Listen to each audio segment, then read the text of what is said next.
수요일 저녁 우리 계속해서 우리 철로 역정 이야기를 같이 우리 생각하고 있고요. 오늘 이제 해석자의 집 3, 해석자의 집 3번인데 우리 지난 주간에 반을 했고 나머지 반을 오늘 하려고 하는데 다 가지고 계시죠? 해석자의 집 3번 없으면 뒤에 또 있으니까 네네 우리 좀 네, 오늘의 해석자의 집 3번이 되겠습니다. 네, 그동안 우리가 이제 이 철로 역정 내용 쭉 한번 이제 거슬러 생각해 보면 어때요? 이 크리스찬이죠. 주인공이 크리스찬이 하나님의 말씀을 읽고 그리고 그 다음에 자기가 뭐라는 걸 깨달았습니까? 내가 죄인이구나라는 것을 깨달았습니다. 내가 죄인인 것을 깨달은 후에 그 다음에 어떻게 되었어요? 자기가 지내고 있는 이 도시는 금세 멸망해 버릴 것이고 나는 여기에서 죽을 수 없다. 나는 살아야겠다. 그래서 이제 갈 길을 찾다가 이제 좁은 문을 향해서 가게 됩니다. 그리고 좁은 문을 가는 길에 여러 일이 있었고 이제 좁은 문을 통과했죠. 좁은 문 통과할 때 그 좁은 문의 문지기가 이제 가라고 한 곳이 어디냐면 해석자의 집에 가라 얘기를 했는데 이 해석자는 누구를 나타내는 거냐면 성령님을 나타내는 것이다. 이렇게 말씀을 드렸습니다. 우리가 하나님 말씀을 읽을 때에 이 말씀을 가장 잘 깨닫게 해주시는 분은 바로 우리 성령님. 성령님의 도움이 있어야 되고 자 그것을 이제 우리 이 이야기에서는 이 해석자 바로 성령님의 도움으로 이제 7가지 성경에 이야기하는 중요한 것을 알게 되는데요.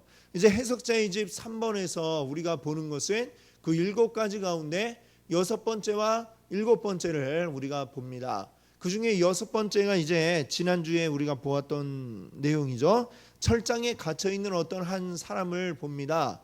이 철장에 갇혀 있는 사람은 어떤 사람이에요? 한때는 자기도 믿는다라고 했던 사람이지만 후에 나중에 타락을 한 사람이 바로 그 사람입니다. 근데 이제 이 사람이 이제 타락을 해서 결국에는 이제 구원 받는 자가 아님을 이제 밝히게 되는 것이죠. 이 이야기에서 우리에게 보여주는 의미하는 것이 무엇이냐? 우리가 지금 같이 함께 다 믿음의 생활을 하고 있지만 그렇다고 지금 잘 믿는 것처럼 보인다고 해서 모든 사람이 다 하나님 나라에 이를 수 있는 자냐? 그렇지 않다는 것이죠. 우리들 가운데는 물론 하나님 나라까지 갈 자들이 있으나 또 그렇지 않은 자들도 분명히 있다. 그것을 지금 현재로서는 잘 우리가 깨달아 알기 어렵지만 그러나 나중에 타락한 자는 그럼 뭐냐? 한때 잘 믿는 것처럼 보였으나 그는 이제 구원받을 자가 아니었다라고 하는 것이고 온전한 믿음에 이르지 못하였던 자다라고 이렇게 본다는 것이죠. 어떻게 보면 굉장히 좀 이렇게 뭐랄까요? 좀 이렇게 우리 마음에 쏙 내키지 않는 내용이죠. 그렇죠?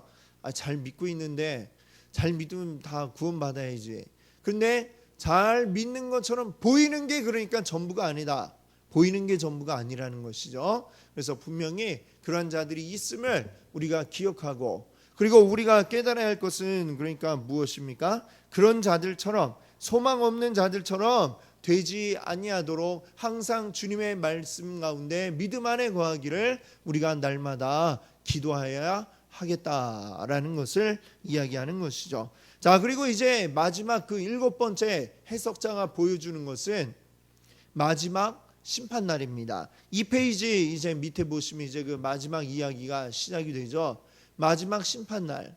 자 이게 참 중요합니다. 우리 기독교 신앙에 있어서 결국에 모든 것은 이 마지막 날을 향해 가고 있는 것이죠. 이것이 우리에게 없다면 우리는 이 기독교가 다른 세상 종교와 다를 바가 하나도 없습니다. 다른 종교들처럼 그냥 이 땅 가운데서 복 받고 잘 먹고 잘 사는 거 이걸 위해서 우리가 이 신앙을 가지고 있는 것이 아니다라고 하는 것입니다. 우리의 마지막은 항상 어디를 향해 가고 있느냐? 바로 이 마지막 심판의 때를 향해 가고 있다는 것이죠. 그날이 있기 때문에 우리는 믿음을 가지고 살아가는 것입니다. 우리의 소망은 이 땅에서 잘 먹고 잘 사는 데 있는 게 아니다라고 하는 거죠. 그런데 오늘날 우리가 믿음을 잘못 이렇게 생각하면 그저 나에게 뭐 그냥 이 땅에서 어떤 물질적인 복을 받는 데에만 우리가 마음을 쏟는 이런 경우들이 있습니다. 우리가 이 땅 가운데서 너무 이를테면 복을 너무 많이 받는 것도 좋은 게 아니에요. 왜 그러느냐? 이 땅에 좀 이렇게 아쉬운 게 있어야 하늘나라를 또 우리가 소망하고 그러죠. 그렇죠? 너무 잘 살면 그것도 또 좋은 게 아니에요. 물론 어떻게 잘 사느냐 이게 이제 다 의미가 다르겠지만 세상 사람들이 생각하는 것처럼 어떤 뭐 돈을 많이 가지고 또 물질의 명예에 뭐 권력 이런 게 많은 것만을 우리가 추구하는 게 우리 기독교인의 삶이 아니다라는 것을 알아야 되겠습니다. 물론 하나님이 또 우리에게 필요하다면 그런 것을 주실 수 있지만 그런 그냥 나 개인의 어떤 유익을 위해 주시는 게 아니라 그것을 통해서 하나님의 일을 하게 하시려고 주실 수는 있습니다. 그러나 우리가 이 땅에서 단순히 어떤 물질, 명예, 권력 이것만을 추구하면서 사는 것은 온전한 삶이 아님을 또 오늘 우리가 이 말씀을 통해 또 한번 기억하고 깨달을 수 있기를 바랍니다. 자, 이제 보니까 마지막에 이제 마지막 방으로 이제 크리스찬을 데리고 왔어요. 해석자가 갔더니 그 침대 위에 어떤 한 사람이 남자가 있었는데 그 남자가 막 두려워하면서 덜덜 떨고 있는 모습을 보여줍니다. 왜 이렇게 떨고 있나요? 했더니 해석자가 그 남자한테 직접 물어보라고 그래요. 자, 그러면 자 여기 보세요. 15번 뒤에 15번으로 한번 가보겠습니다. 자, 이 남자가 지금 두려워 떨고 있는 이유, 그 이유가 무엇일까요? 지금 아직까지는 이제 나오진 않았지만 뒤에 우리가 쭉 읽어보면 무슨 얘기가 나오고 있냐? 바로 이 사람이 꿈을 꾸었는데 어떤 꿈이냐면 마지막 날 그 심판의 때에 대한 그러한 모습을 그가 보게 되었던 것입니다. 그것을 보고서 너무나도 두려워서 떨고 있는 그 장면을 지금 크리스찬이 목격을 한 거죠. 자, 그런데 그 마지막 심판의 때가 두렵고 떨리는 이유는 또 무엇일까요?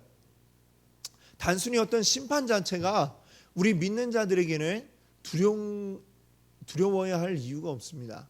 우리가 제 지난 주일날 오후에 우리 성경일동학교 할 때에 요한계시록에 대한 말씀을 드렸잖아요. 요한계시록이 보면 이제 말세의 때에 마지막 때에 일어날 일들에 대해서 이야기를 하고 있는데 사실은 이 요한계시록 말씀이 뭐 하기 위해서 우리에게 주신 말씀이라고 그랬어요? 소망을 주기 위해서 주신 말씀이다라고 했습니다. 마지막의 때가 두려운 사람도 있으나 그 때가 기다려지는 사람도 있는 것이죠. 왜 그렇습니까? 마지막의 때가 준비되지 않은 자들에게는 두렵고 떨릴 수밖에 없을 겁니다. 지금 이 이야기에 나오는 이 남자처럼요. 그가 두려워한 이유는 무엇입니까? 이 심판을 피할 수 있는 심판에 받아가지고 심판의 때에 벌을 받을 수밖에 없는 상태이기 때문에 이 사람은 두렵고 떨릴 수밖에 없는 것입니다. 그러나 믿음의 사람들은 그 때가 어떠한 때가 될까요? 하나님 앞에 서서 심판을 받아서 그 다음에 어떻게 돼요? 그것 때문에 우리가 지옥 가는 게 아니라 오히려 하나님 나라의 영광의 자리에 가게 되는 그런 아주 너무나도 우리가 기다리던 그러한 때가 될 것이다 라고 하는 것입니다. 그렇기 때문에 우리에게는 오히려 그날이 바라고 소망하는 그러한 날이죠. 그래서 이 요한계시록 맨 마지막에 뭐라고 썼어요? 아멘 주 예수여 오시옵소서 이렇게 말씀하고 있잖아요. 그렇죠? 주님 빨리 오세요 라고 이렇게 이야기하고 있다는 겁니다. 왜요? 어서 오셔서 그 영광의 자리에 우리를 데려가 주시기를 이렇게 이야기하고 있는 것이죠.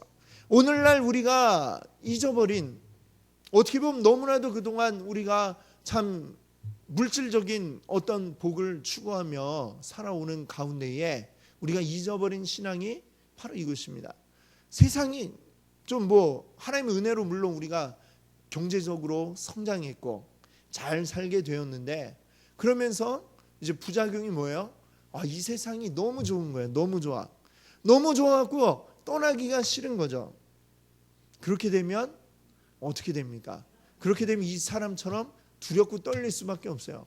마지막 때 주님 오신다고 그래요. 왜 그러세요? 이러면서 왜 하필 지금 오시려고 그러냐고 아마 이렇게 말할 사람들이 있을지도 모릅니다. 지금 왜요? 너무 좋으니까 주여 여기가 좋사오니 그냥 하면서 그냥 지금이 좋으니까 이대로 머물러 있게 해달라, 이런 마음이 우리 가운데 혹여라도 있다면 오늘 그것도 우리가 회개해야 될 마음이라 생각을 합니다. 아무리 이 땅이 좋아도 우리 주님 앞에 우리가 함께 있는 거에 반에 곱하기 100만 번 해도 안 될 만큼 하나님 나라 가는 것이 얼마나 좋은지 우리가 모릅니다. 말로 설명할 수가 없겠죠. 그 날을, 또 그 때를, 그리고 그 하나님 나라를 소망하며 기다리는 게 바로 우리의 해야 할 일인 줄 믿습니다. 아멘. 자, 이제 다시 앞으로 와서요. 이제 3페이지에 자, 그 남자 말하기 시작했어요. 뭐라고, 왜 두려워하며 떨고 있는지 이유를 이야기합니다. 밤에 잠이 들어 꿈을 꾸었는데 꿈속에서 하늘이 칠흑같이 어두워지고 천둥과 번개가 치는 것을 보았습니다. 이것은 나를 고통 속으로 몰아넣었습니다. 또한 나는 꿈속에서 구름이 놀라운 속도로 날아가며 그 가운데 큰 나팔 소리가 나고 구름 위에 앉은 사람과 그를 시중드는 수천의 천사를 보았습니다. 그들은 모두 불꽃 가운데 있었고 하늘은 온통 타오르는 불길 속에 있었습니다. 그때 나는 죽은 자들아 일어나 심판을 받으러 나오라 하는 소리를 들었습니다. 그리고 바위가 터져 갈라지고 무덤이 열리면서 죽은 자들이 심판받으러 나오는 것을 보았습니다. 자, 마지막 때에 일어날 그 모습을 이제 이 사람이 묘사를 하고 있습니다. 자, 뒤에 16번을 한번 이제 가볼게요. 자, 모든 사람이 마지막 날에 부활을 한다고 그러죠. 무덤에서 지금 깨어 일어났다고 그랬습니다. 그래갖고 어디로 가게 될까요? 어디로 가죠? 자, 로마서 14장 10절 말씀에 자, 한번 읽어보겠습니다. 내가 어찌하여 내 형제를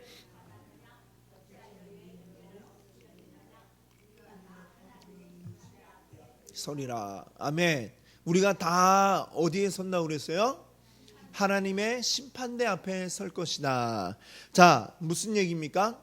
이 세상에 있는 사람들 한 사람도 빠짐없이 오래전 이 세상에 살다가 갔던 사람들까지, 지금 살아있는 사람들까지도 마지막 그 날이 왔을 때 숨쉬며 살아있던 모든 사람들까지 한 사람도 예외 없이 모든 사람이 다 깨어 일어나 하나님의 심판대 앞에 가게 되리라, 이렇게 말씀하고 있습니다. 그리고 그때의 심판대 앞에서는 어떻게 됩니까? 요 뒤에도 이제 우리가 그 내용을 잠시 보겠지만 우리의 모든 행위, 우리가 살면서 했던 그 모든 일들이 다 드러나게 되리라, 이렇게 말씀하고 있는 것이죠. 자, 다시 앞으로 와서요. 가로 16번 뒤에 보겠습니다. 그들 중 어떤 사람들은 매우 기뻐했고 하늘을 우러러 보았습니다. 자, 이런 사람들은 어떤 사람들이에요? 천국 갈 준비가 돼 있는 사람들이죠. 그렇죠? 그리고 어떤 사람들은 산 아래로 숨을 곳을 찾았습니다. 자, 산 아래로 숨는 사람이 있습니다. 자, 이 사람들은 뭘까요? 뒤에 17번 한번 볼까요? 이 사람들은 어떤 사람들이냐? 자, 데살로니가후서 1장 8절 말씀, 9페이지 메뉴에 있죠? 같이 한번 읽어보겠습니다. 하나님을 모르는 자들과 우리 주 예수의 복음에 복종하지 않는 자들에게 형벌을 내리시리니. 아멘. 자, 뭐라고 했어요? 하나님을 모르는 자들, 그리고 또 어떤 자들이요? 그렇습니다. 복음에 복종하지 않는 자들, 이러한 자들이 바로 지금 숨을 곳을 찾는 자들입니다. 살아있는 동안 하나님을 모르고 살아갔던 자들, 또 예수 그리스도의 복음을 따르지 않았던 자들, 이러한 자들이 다 결국엔 어떻게 되는, 심판대 앞에 가서 그에 따르는 벌을 받게 될 것이죠. 그것을 지금 알기 때문에 이 자들은 어떻게 합니까? 숨을 곳을 찾는 거예요. 성경에 보면 뭐라고 표현했어요? 산 보고 차라리 내 위에 무너져라 이렇게 얘기를 하잖아요. 그렇죠? 산 밑에라도 숨고 싶은 게 그날에 심판대에 서서 형벌을 받게 될 자들의 모습이다라고 하는 것입니다. 그 형벌이 너무나 두렵고 떨리기 때문에 무엇이든지라도 산 밑에 깔려서라도 내가 피하고 싶은 그러한 마음이 들 수밖에 없다라고 하는 것이죠. 자, 또 그 뒤에 한번 보겠습니다. 3페이지에 그때 나는 구름 위에 앉아있는 분이 책을 펴고 세상을 향해 앞으로 나오라고 명령하는 걸 보았습니다. 자, 이렇게 책을 피고 있다고 그랬는데 이때에 피고 있는 책은 뭘까요? 뒤에 18번. 자, 무슨 책으로 심판을 합니까? 계시록 20장 12절 한번 읽어보겠습니다. 또 내가 보니 죽은 자들이 큰 자나 작은 자나 그 보좌 앞에 서 있는데 책들이 펴 있고 또 다른 책이 펴졌으니 곧 생명책이라.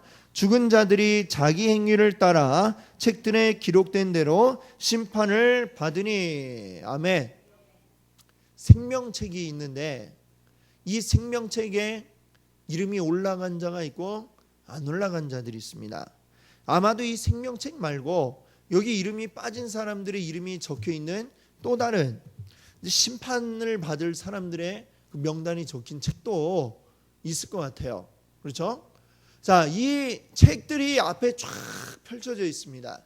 거기에는 이 땅 가운데 태어나 살았던 숨을 1초라도 쉬었던 모든 사람들의 이름이 다 거기에 올라가 있을 것이죠. 그리고 그 가운데에는 우리의 이름만 있는 게 아니라 우리가 이 땅 가운데 살아가며 했던 모든 일들이 적혀 있을 겁니다. 물론 우리가 이걸 그럼 도대체 이게 그의 분량이 얼마나 많을 텐데 그 책이 몇 권이나 있겠나 싶죠. 예. 여기서 이제 책이라고 하는 거, 이제 이 시대에는 또 책 말고는 어떤 이런 기록 매체가 없으니까 그럴 수도 있고, 요즘 우리의 만약에 성경이 오늘날 쓰여졌다면 뭐라 했을까? 책 말고 그 앞에 딱 영상 비디오가 딱 준비돼 갖고 이 모든 사람들의 행위가 다 드러나리라 이렇게도 아마 했을지 모르겠습니다.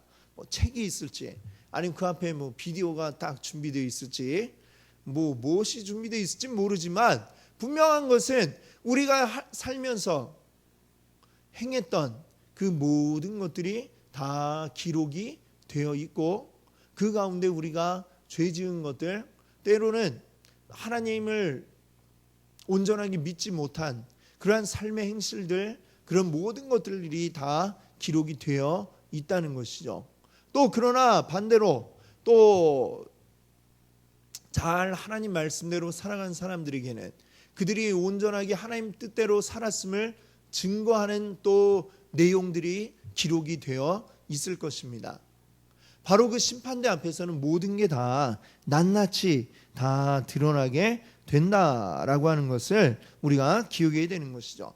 자, 그러면 여기 심판을 받고 나면 그 다음에 어떻게 되느냐라는 것입니다. 18번 그 문장 뒤에 보시면은 그분에게서 강렬한 불이 나왔기 때문에 그분과 사람들 사이엔 어느 정도 거리가 떨어져 있었습니다. 마치 법정에서 재판관과 죄인이 거리를 두고 있는 것 같았습니다. 나는 구름 위에 앉은 분이 시중을 드는 무리에게 가라지와 겨와 건불을 모아 불못에 던지라고 명령하는 것을 들었습니다.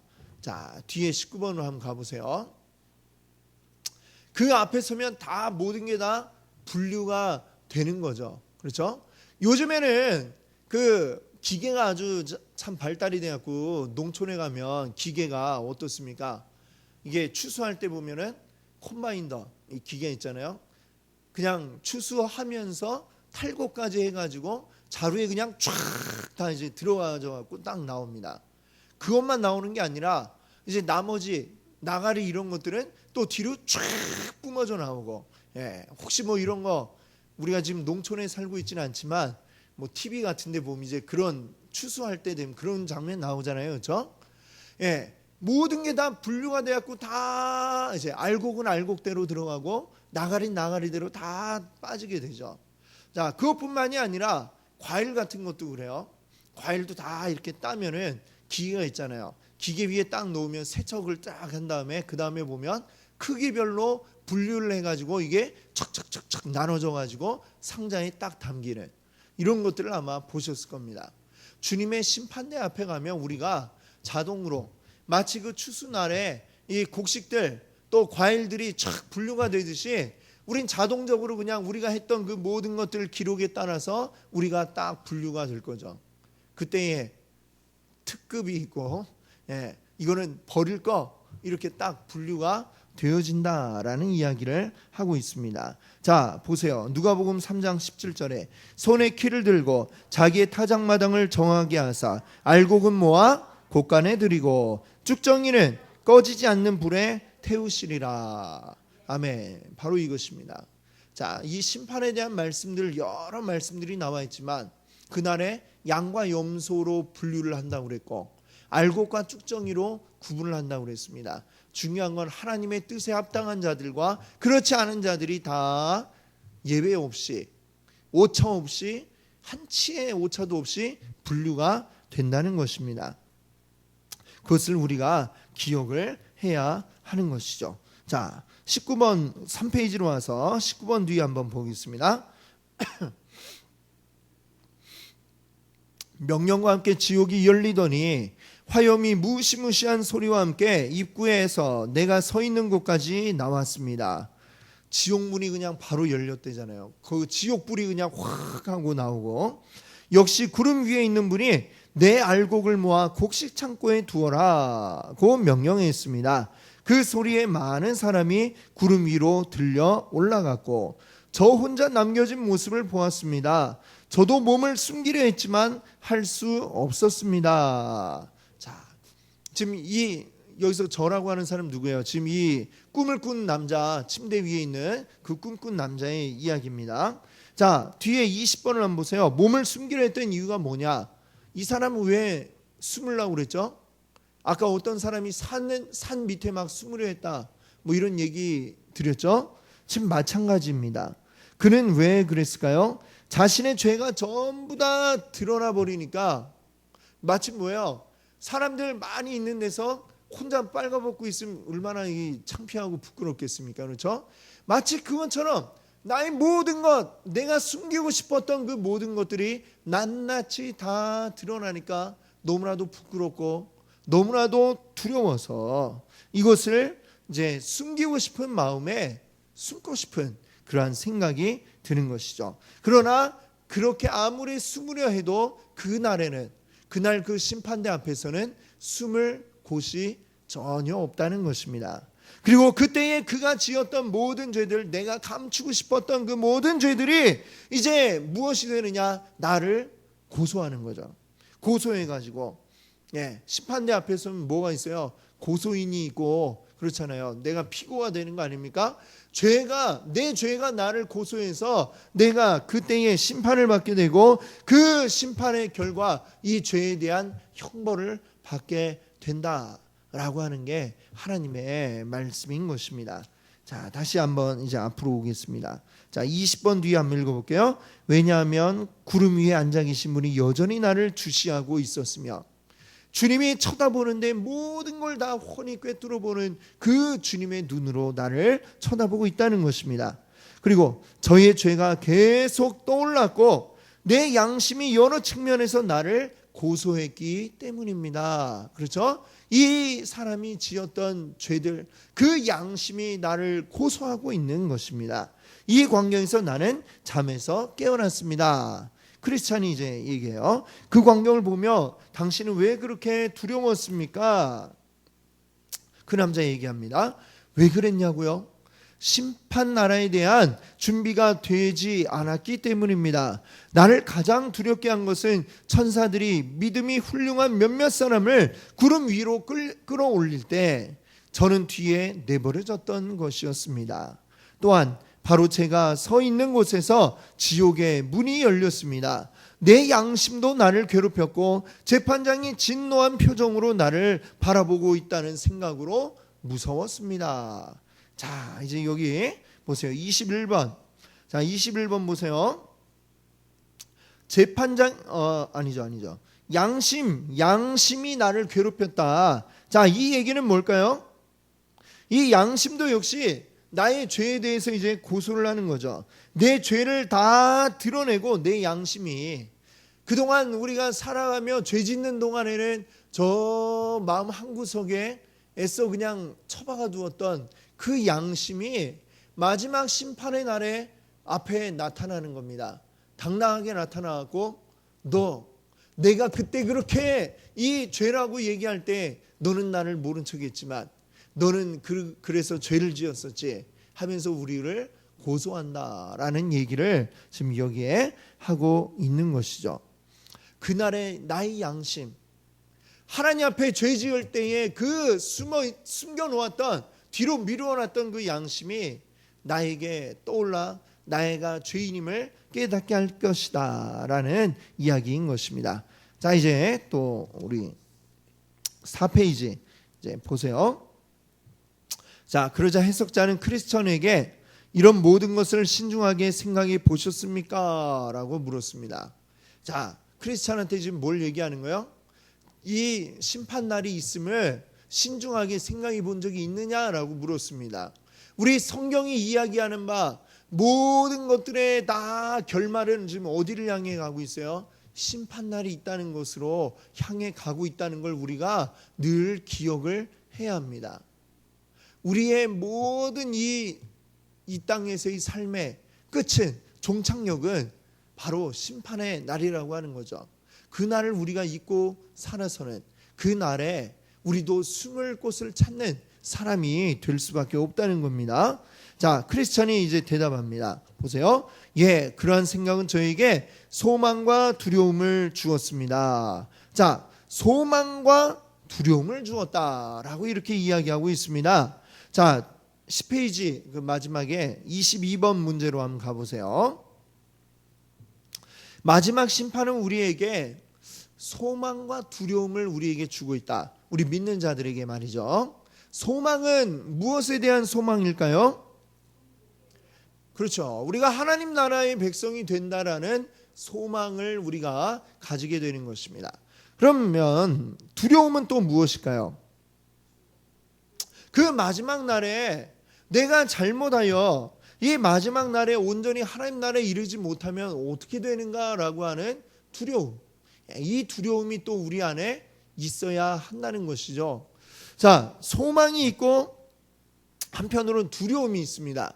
두려움이 우리가 너무나 이 큰 두려움에 빠져버리면 안 되지만 두려움의 한편으로 이제 순기능은 뭐냐면 그것 때문에 그 두려움 때문에 우리가 이 땅 가운데서의 삶을 온전하게 하나님 뜻대로 살아가고자 하는 동기를 우리에게 줄 수 있다는 것이죠. 그렇죠? 아무런 두려움이 없으면 사람이 그냥 막 나가게 되지 않습니까? 그렇죠? 뭔가 우리가 삶을 온전히 하나님의 뜻대로 살아갈 수 있게 만들어주는 어떤 동기, 그 마지막 날 심판의 때가 있다는 것을 우리가 기억하면서 심판대 앞에서 하나님께 형벌의 자리에 들어가지 아니하도록 우리 온전히 하나님 뜻대로 살아가야지라고 하는 우리 마음의 이 생각과 의지를 가지게 되는 것이죠. 그리고 물론 그것을 우리 주님이 도와주시지만 중요한 건 뭐예요? 주님이 아무것도 안 하는 자를 도와줄 수 있는 게 아니라 우리가 뭔가를 행할 때에 주님은 도와줄 수가 있는 것입니다. 그렇죠? 아무것도 안 하고 가만히 있으면 마치 곱하기 같아요. 곱하기. 주님의 능력은 우리에게 곱하기 100이다. 만약에 그렇다고 한다면 곱하기는 뭡니까? 나의 힘이 1이라도 있어야 그래야 곱하기 100 하면 어떻게 돼요? 100 나오죠. 근데 내가 아무것도 안 하고 있으면 0. 0 곱하기 100은 뭡니까? 0 곱하기 100은 0. 그렇죠? 우리 아무것도 안 하면 하나님의 능력이 우리 가운데 나타날 수가 없다는 거예요. 뭐라도 하면 그때 하나님의 능력이, 어마어마한 능력이 우리 가운데 나타날 수 있는 것입니다. 우리가 심판날에 대한 두려움을 가지고 두려움에만 휩싸여 가지고 세상 이제 막 다 산 것처럼 어떡하나 지옥 가면 어떡하나. 우리 믿는 자들에게 이 지옥의 두려움이 두려운 게 아니라 온전하게 우리가 그러니까 하나님 말씀대로 살아가야겠다라고 하는 마음이 우리 가운데 들어야 되고, 그리고 그 마음을 가지고 어떻게 살아야 됩니까? 하나님 말씀대로 살아가야 하는 것이죠. 살아가는 행함이 우리 가운데 있어야 되는 것입니다. 그래서 우리 예수님도 우리한테 뭐라 말씀하셨어요? 그 열매로 그 나무가 뭔지를 알 것이다 말씀하지 않습니까? 열매가 나오게 되어 있는 겁니다. 그 나무가 온전한 나무가 되면 열매가 나와야 돼요. 그 열매가 뭐냐? 하나님 뜻대로 하는 행함의 열매, 성령의 열매가 나오려면 온전히 내가 행함이 있어야, 그래야 이것이 맺혀질 수가 있다는 것을 우리 기억할 수 있기를 바랍니다. 그래서 그 날을 두려운 마음을 가지고 우리는 또 한편으로 소망을 가지고 이 두 가지 마음을 다 간직하여서 하나님 뜻대로 살아가며 천국에 이르기를 소망하며 살아갈 수 있게 되기를 바랍니다. 아멘. 자, 이제 22번 뒤에 한번 보겠습니다. 해석자가 이제 또 얘기해요. 이 모든 것을 마음에 새겨두고 당신이 앞으로 반드시 가야 하는 길에서 자극과 격려가 되도록 하십시오. 자, 지금 이 심판날에 대한 꿈을 꾸었던 사람의 그 두려워하는 모습을 보면서 이것들을 기억하면서 그래, 마지막 날 때가 있구나, 이걸 늘 기억하면서 앞으로 자극과 격려를 삼아서 살아가라 라고 이렇게 해석자가 이야기합니다. 자, 이렇게 해서 이제 그 해석자가 보여주는 7가지를 전부 다 보게 되었어요. 그래서 이제 크리스찬은 허리를 동이고 길 떠날 준비를 했다 이렇게 얘기하죠. 자, 23번 뒤에 한번 23번 가보세요. 하나님 말씀의 가르침의 효과는 무엇입니까? 뭘까요? 자, 베드로전서 1장 13절을 한번 읽어보겠습니다. 그러므로 너희 마음의 허리를 동이고 근신하여 예수 그리스도께서 나타나실 때에 너희에게 가져다 주실 은혜를 온전히 바랄지어다. 아멘. 하나님의 말씀에 대해서 중요한 것들을 7가지를 쭉 보여줬잖아요. 그 결과로 이 크리스찬은 허리를 동였다라고 얘기했습니다. 허리를 동였다는 건 뭐예요? 우리 성도로 하여금 더욱더 근신한다는 게 뭡니까? 더욱더 내 마음가짐을 바르게 하고 내 행동도 바르게 하여서 하나님 뜻대로 살아가리라 라고 이렇게 결심하고 그 의지를 가지고 가고자 하는 그 의지를 되새기게 되는 것이죠. 그것이 이제 하나님 말씀이 우리에게 주는 효과다 이렇게 이야기합니다. 근신은 내 힘과 내 능력을 의지하는 게 아니라 하나님의 능력을 의지하는 것이 곧 근신입니다. 우리가 열심히 해야 되지만 그걸 내 힘으로 하겠다라고 생각하면 그 사람은 금세 넘어지고 시험에 들 수밖에 없습니다. 내가 하는 게 아니고요, 하나님이 하신다라는 것을 우리가 기억해야 되는 것입니다. 그리고 더불어서 그러나 또 말씀드린 것처럼 아무것도 안 하면 안 되겠기에 우리 하나님의 능력을 믿고 하나님의 힘주심을 믿고 우리는 행해야 되는 것이죠. 방향을 정하는 게 중요하다 전에 말씀드린 적이 있죠. 방향을 정하고 발걸음을 떼는 겁니다. 그리고 걸어가는 겁니다. 그러면 걸어갈 수 있도록 하나님이 힘을 주시고 뒤에서 밀어주시고 부축을 해주신다라는 것을 여러분들 기억하시기를 바랍니다. 우리 영적으로 온전히 깨어서 하나님의 말씀대로 행하기를 소망하시는 또 여러분들 되시기를 바랍니다. 다시 이제 4페이지 오시면 이제 마지막이에요. 자, 이제 크리스천이 해석자 크리스천한테 얘기해요. 선한 크리스천 씨, 우리의 위로자 되시는 주님께서 항상 당신과 함께 하시고 당신을 천성으로 인도하실 겁니다 라고 말했다. 크리스천은 길을 떠나며 다음과 같이 말했다. 이제 노래를 부르는 것 같아요. 이곳에서 나는 희귀하고 유익한 것들을 보았도다. 즐거운 광경이나 무서운 광경 모두 내가 겪어야 할 일들에서 나를 안전하게 만드는도다. 나에게 그런 것들을 생각하게 하고 왜 그것들을 보여주었는지를 이해해. 오, 선하신 해석자에게 감사드리세. 선하신 해석자, 우리로 하여금 깨닫게 해주시는 바로 이 성령님께 감사하면서 이제 그 해석자의 집을 떠나는 장면입니다. 자, 24번 뒤에 한번 보세요. 7개의 가르침을 받고 감사하다는 것은 어떤 증거냐? 자, 어떤 증거일까요? 자, 해석자가 이 모든 것들을 가르쳐 준 거에 대해서 감사하고 있습니다. 자, 성령님은 우리를 가르치시고 또 우리에게 주님의 말씀을 깨닫게 하시는 그런 분이시죠. 그렇기 때문에 우리는 마땅히 성령님께 감사를 드려야 합니다. 나 스스로는 깨닫지 못했던 것들을 주님이 깨닫게 해주시는 거죠. 우리 성령님이. 그리고 더 깊은 영의 것들을 알게 하시고 우리로 하여금 그것을 가지고 힘을 내도록 만들어 주시는 겁니다. 지금 이 크리스찬이 어때요? 자기가 몰랐던 걸 알게 됨으로써 참 힘을 얻었죠.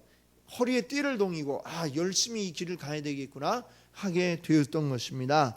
자, 그래서 그것을 참 감사하고 있는 것을 봅니다. 그리고 더 나아가서 우리에게 실제적으로 하나님의 말씀을 가르쳐주는 우리 성령님도 중요하지만 또 더불어서 또 말씀을 가르쳐주는 교회 안에 또 교사들, 뭐 저와 같은 목사들이나 또 우리 셀 리더들, 뭐 이런 분들에게도 역시 우리가 늘 감사한 마음을 가져야 하는 것이죠. 내가 감사하다는 건 뭐예요? 그것을 나에게 준 분에게 감사한다는 건 그 준 게 얼마나 소중한가를 알기 때문에 우리가 감사할 수 있는 거 아닙니까? 그렇죠? 그만큼 이 영의 진리를 알아가는 것 너무나도 중요한 것이고 소중한 것이다라는 것입니다. 이것을 우리에게 가르쳐주는 사람들에게 감사하고 또 이것을 깨닫게 해주시는 성령님께 감사함으로 우리 날마다 감사하시는 우리 귀한 성도님들 되시기 바랍니다. 함께 기도합니다.